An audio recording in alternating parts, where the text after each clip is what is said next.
Hello, hello. We are live. At least that's what StreamYard's telling us. Let's see if Facebook says the same thing. I know there's usually a little bit of a delay. Tina and I wanted to come in on, okay, now it says we're live. Here we go. We wanted to be able to come in and bring to you guys a little bit about some of our favorite episodes. We have a YouTube channel that we do together. I'm going to post that in the comments right now. So you'll be able to find our channel. But really, we thought it would be fun today to be able to talk a little bit about some of our favorite episodes that we have done that especially can be relevant to what's going on today in the cosmos and in our lives and all the good things. So before we jump in and do that, I'm Tonya, and I am a certified life coach. I'm a human design guide, Reiki master, and really, I love to be able to help women tune inward and start beginning to really trust fully their inner wisdom. Tina, do you want to share a little bit about you? I'm Tina, and I'm a drum maker, a sacred circle facilitator, and I just help women to create ritual and bring spirituality in an easy way, simple spirituality. That's where I'm at. So. Awesome. Love it. Thank you. So for me, one of the we did an episode around this time almost last year called Are You Practicing Energetic Hygiene? And this is coming up for me right now. It's coming up for my clients. It's coming up, and we just had a little vacation over the weekend and really started. In fact, I'll share my experience over the weekend that really is a great example for this episode. So I'm going to share the link to the episode before I forget right now. But what happened was I went out to see my sister and my oldest in the city. We went to a fun store, had a great time. We're shopping around. We're just doing our thing. And I'm standing there looking at a display case, and I have this wave of anxiety just hit me. And I mean, I start feeling almost that panic attack type feel. So in my mind is trying to make sense of what's happening, right? So I start creating a situation of, even the drive home, because we have freeway, we have chaos, we have all of that. It was exceptionally busy for that time of day. And so I start making a meaning out of what I'm feeling. And I start to almost pre-panic for the drive back. And my mind is just on autopilot, and it's starting to do that. And then all of this inner wisdom kicks in, and it's like, honey, this isn't even yours. You're in a building with a shit ton of people. This is not even yours. And I'm like, okay, so I just start doing my energy hygiene practices that we talk about in that episode and start clearing that. And before long, it's completely gone. I mean, it came on almost instantly, snuck right in there, even though I do a lot to kind of create protection for myself going into places like that. But still, things happen, it sneaks in. And it was just, for me, I was so grateful that I had those practices to be able to let it go, to get rid of it. I even messaged you about it because I'm like, holy crap, what happened? And it was so I just love that because, we're both energy practitioners. We're both Reiki masters. We have the tools and the tips and tricks, and yet those little pesky, sneaky things get in, but just being able to release it. And I love it for this time of year because we're at the time of year where we are out more. We're traveling more. We're going on vacations. We're having family reunions. We're doing all the things where we're around a lot of people and a lot of energy. And so this is a perfect episode and a perfect time of year to revisit that, creating those energy practices to be able to protect our energy as well as clear our energy from things that we're picking up from others. So I thought that was a good example and just a reminder that we're never like that, never just becomes automatic or goes away. Yeah, definitely. I love that. And that's, yeah, energetic hygiene is a big thing. And I struggle with that sometimes when I go out and about because I'm so used to being home alone. I forget and then I get out and I'm like what you said, it's like, oh, but then we have to remember that most of the time it's not even ours. So Yeah. love that. Well, it is that little reminder of, in that moment, everything's fine. Yeah. I'm not being chased by a rabid dog, Yeah. or, there's nothing happening in me to have that anxiety and a panic attack. Like, nothing really to have that response. That response is not proportionate to the experience I'm having. And so that was kind of my first clue. Of course, the first reaction is the physical, right? We jump into that. And then the instant second reaction, all of this was like the blink of an eye, split second of trying to make meaning of it, because I knew I was fine right now. There was no threat to my safety in that moment. And so then my mind starts to kind of future trip, and because that's where anxiety lives, is in the future. And so it's trying to future trip to create meaning. Like, why are we feeling this way? So it's trying to create that meaning. And then I'm grateful that my very next thought was, oh, this isn't mine. And I'm sure there were a ton of people there that have anxiety and that were having some stuff going on, but I don't have to carry that for them. And I was just like, yeah, we're going to let this go. Yeah. But, I love what a that. cool tool. Yeah, that's awesome. So one of my I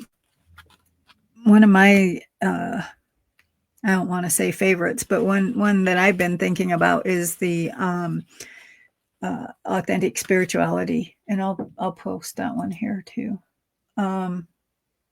because that's where I'm at right now, is working a lot with our being authentic, right? And I've been seeing a lot of imposter syndrome showing up for me this last couple of weeks. I've really seen it and I've seen it in the past in my spiritual practices. I've seen it show up when I'm making drums. I've seen it when I'm comparing how I am, how my drum making skills are compared to somebody else, or how my rattle making skills are compared to somebody else.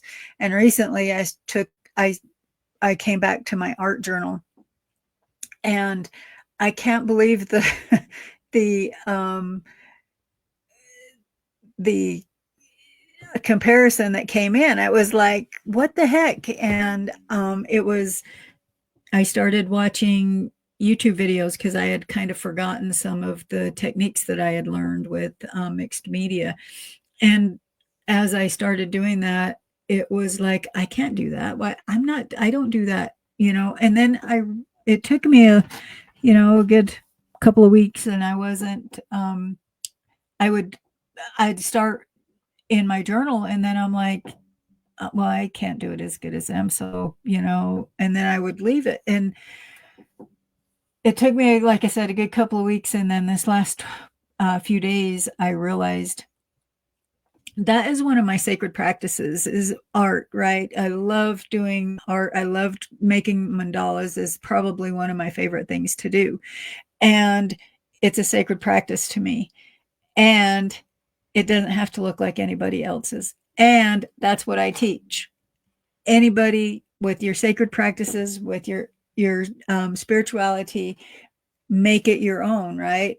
And when I had that realization, I'm like, I don't even want to do those techniques. There's sometimes that I do want to play that way, but for the most part, my thing is drawing mandalas or sketching or doing simple little things in my art journal, and using my art journal not just for making these beautiful spreads, right? It's for like what I was telling you earlier, I want to start doing more with like the elements, and it's more creating uh, that time for myself that is sacred to me, right? And it doesn't have to look like anybody else's. And that's how I feel about our spirituality. It's like when we are creating those sacred practices, it doesn't matter what it looks like. What matters is how it feels to you and how you are making it your own. And so, yeah, it's been a interesting couple of weeks as I decided to pull in the art journaling again, because I have a consistent mandala making practice. I mean, I do that it's almost daily because I'll sit down and just start doing it, and it's something that calms my mind, especially in the evenings as we're sitting there and Joe's watching TV, and I just will start making those mandalas. And when I decided to pull out the art journal, I was looking at some of the spreads I did, and I was like, oh, I want to do this again. And then I realized that is not what I want to do. What I want to do is what I've been doing. Well, and you do, like what you were just saying about how that's also what you teach, and Mhm. teaching to do your own. And I love that because I'm in your Ignite Your Sacred Wisdom program right now. Mhm. And I really do love that because you create a framework, you open that container, and yet my own experience is the one that's coming through. And when I first was doing some of those meditations and I'm having my own experience, I'm like, no, no, no, it's supposed to be this. And I'm trying to make it fit with what you're guiding. And then I had to step back and say, stop resisting, stop trying to make it that way. And I love that because you're just like, yeah, that's your experience. You're not like, no, Tonya, I told you it's supposed to be like Yeah. this, or it's supposed to be this way. I mean, it's very like you're presenting that framework, and then you open the door to allow the participants in the program to have their own experience. And my experience was in its own way significantly different from the direction that the program is. And so it was very interesting to me to see my own little internal struggle to try to make it fit, and then also be open to allowing it to be what it was. So Right.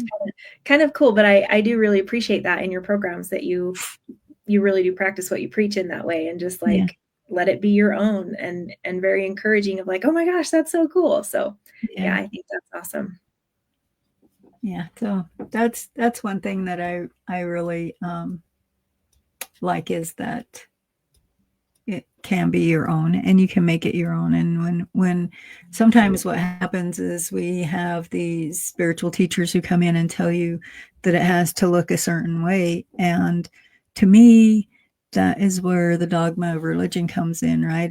It's almost the exact same thing as Mhm. a religious leader telling you have to serve God a certain way. And so yeah, I love it. I feel like it needs to be our own. Yep. Spiritual sovereignty, right? Yep. So should we do a card or two? Sure. So Tina and I love to be able to come in and pull a card and play off. I'll pull a card, she'll pull a card, and we'll kind of blend them and see how we see what comes up for all of Yeah. us. So this is not individual card readings. We're pulling a card for on behalf of all of us who are present watching The collective, the yeah. live. So thank you for being here live, as well as those who are catching the replay. So these cards are for all of us in some way or another. It will be fun to see. So today I'm using my Urban Crow deck. This is a little bit of a fun deck. I mean, we get this crow energy here. Sometimes it's very nice and sweet and playful, and sometimes it's a little bit of a slap in the face. So we'll see what wisdom we get from the crows today. So here's the beautiful back of the card. Ooh, Ooh. I feel this. Isolation. Ooh. Oh, I mean, I know this is for all of us, not just me, but I'm really recognizing this because, I mean, this is also aspects of our human design. You and I both have that sixth line, and there's that Yeah. wound in there that we withdraw, we go into isolation. And I feel like I have been doing some of that when I get overwhelmed, when I get overstimulated, when I get overly caught up in my own mind, my own life, my own shit. I have a tendency to totally withdraw. And the hard part about that for me is there is an aspect of that that is very correct for me, that is very helpful for me. because it allows me to go introspective and tune into the wisdom within. That is a very different thing from isolation, right? That other one is very intentional. This is me going in and talking to myself, my getting into my inner space. This one is withdrawing. And what ends up happening for me in this time when I get into that isolation energy is I shut people out. There are people, I have so many amazing people in my life who can genuinely help me not only be those support systems, but also give me ideas, give me feedback, help me see, help me be more clear, and also just distract me from the crap that I'm swimming in and help kind of pull me through that. But when I go into complete isolation, I shut all of that out and I don't allow the good in either. And so that is something that I know comes up for many of us, not just sixth line in human design, but for many of us in general. So how's that? Is that one coming up for you too, Yeah. Tina? Yeah. And I see that in myself too. It's like when I um, am going through something, or even there are times when I've over peopled or whatever, and I have people that are trying to connect with me, and I'm like, I can't. Then I isolate, and it's kind of um, a protection mechanism, I guess, for me sometimes in that way. Um, but it can be detrimental to me too. I find a lot of times that I go into isolation, and then um, that's when my mind starts spiraling. That's when the comparison starts coming in. That's when I start scrolling on Facebook, or that's when I start um, allowing those thoughts to come in that are not conducive to helping my mindset at all, So yeah, definitely. And I definitely feel one of the things that's different with isolation versus going inward is isolation also, when I get into isolation, I also shut myself out. I shut Yep. my inner wisdom out. So it's almost like it I mean, I know how to do a lot of my own healing work. I use Reiki on myself every single day, but it's almost like I'm not even allowing that. Yeah. And I'm really just shutting myself out as well of even all of my spiritual practices. I'm not going to my journal. I'm not going to my meditation pillow. Mhm. I'm using those tools and practices. And even when I get there, I need someone to help me out of it. Mhm. So that's when I reach out to a friend who's an energy healer, whichever one that may be, and say, "Hey, I need a session." Mhm. This is when I'm too far in to really be able to even pull myself out of it. I need a little extra help.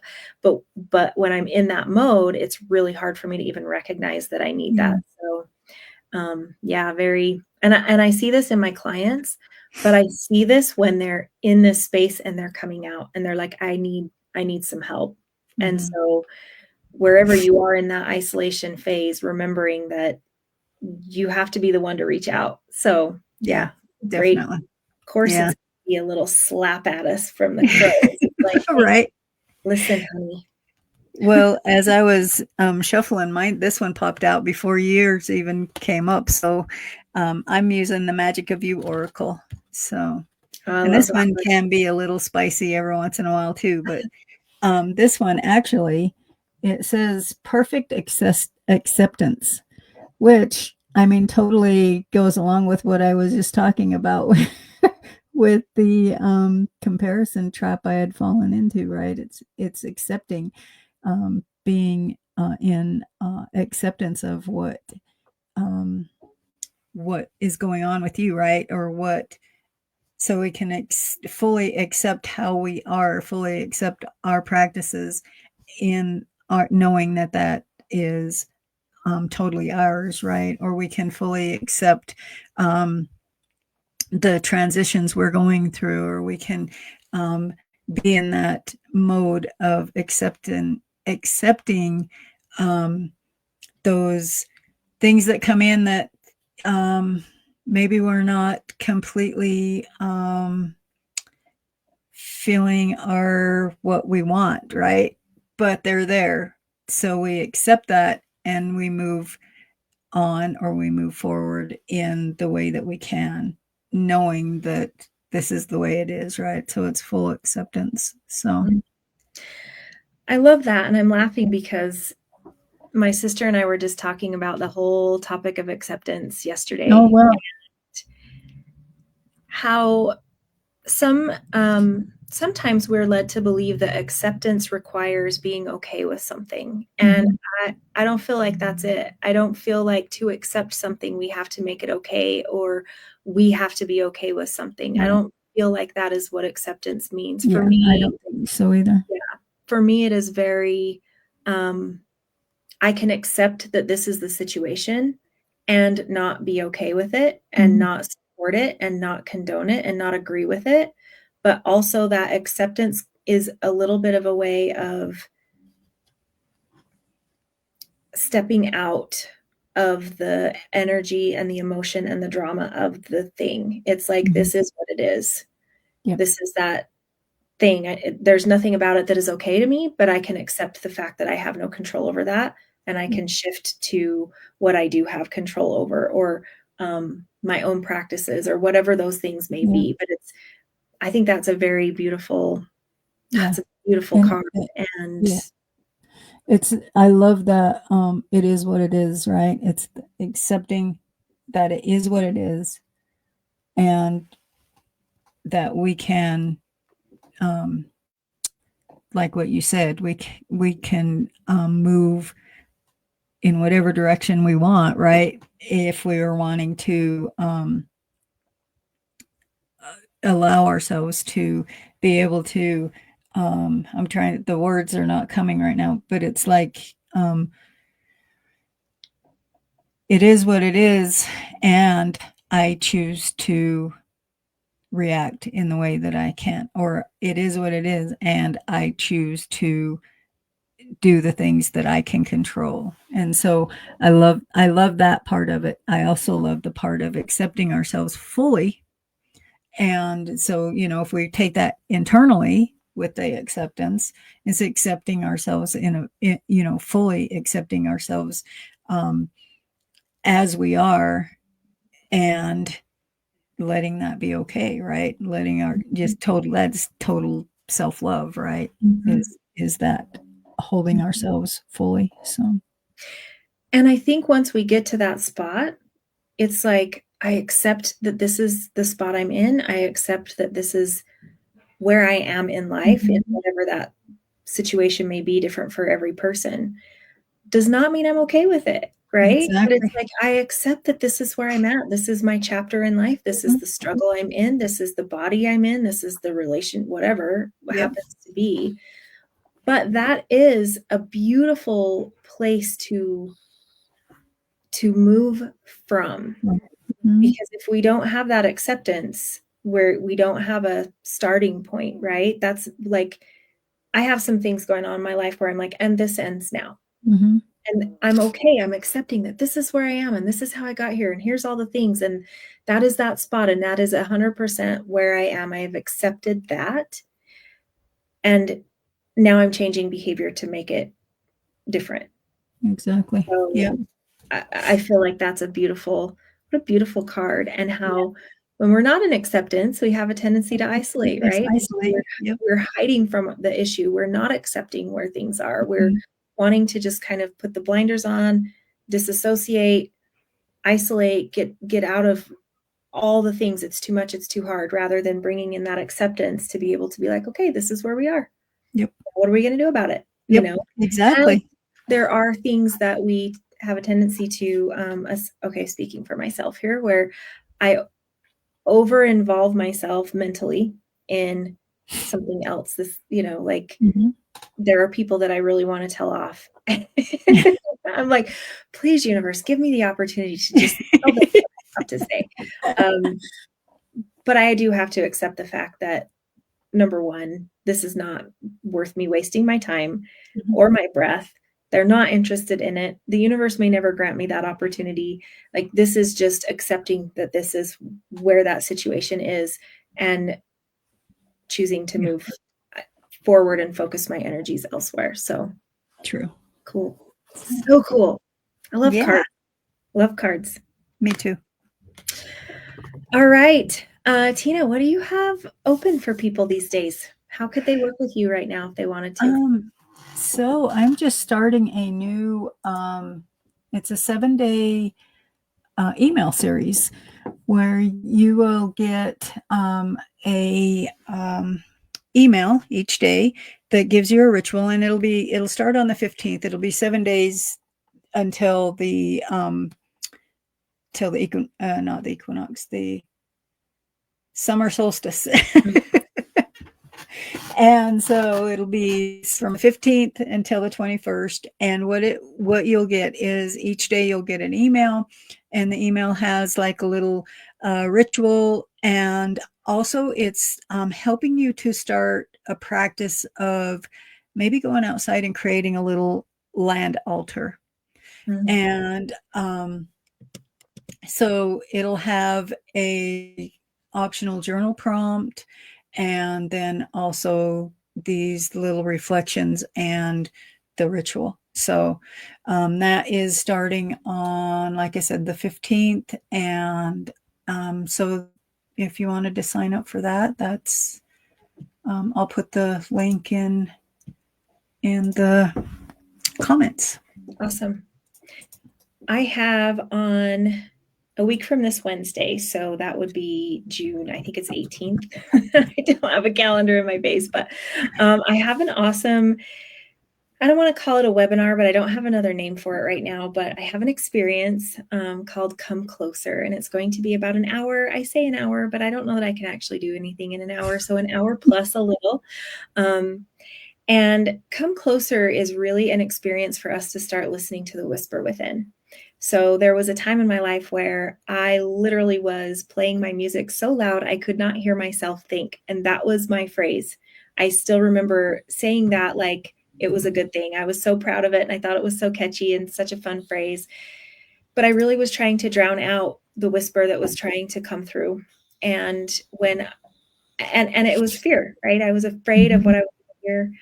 I was afraid I was going to have to take action that was going to be hard. It was an avoidance of that inner knowing, and there was something that was wanting to come through.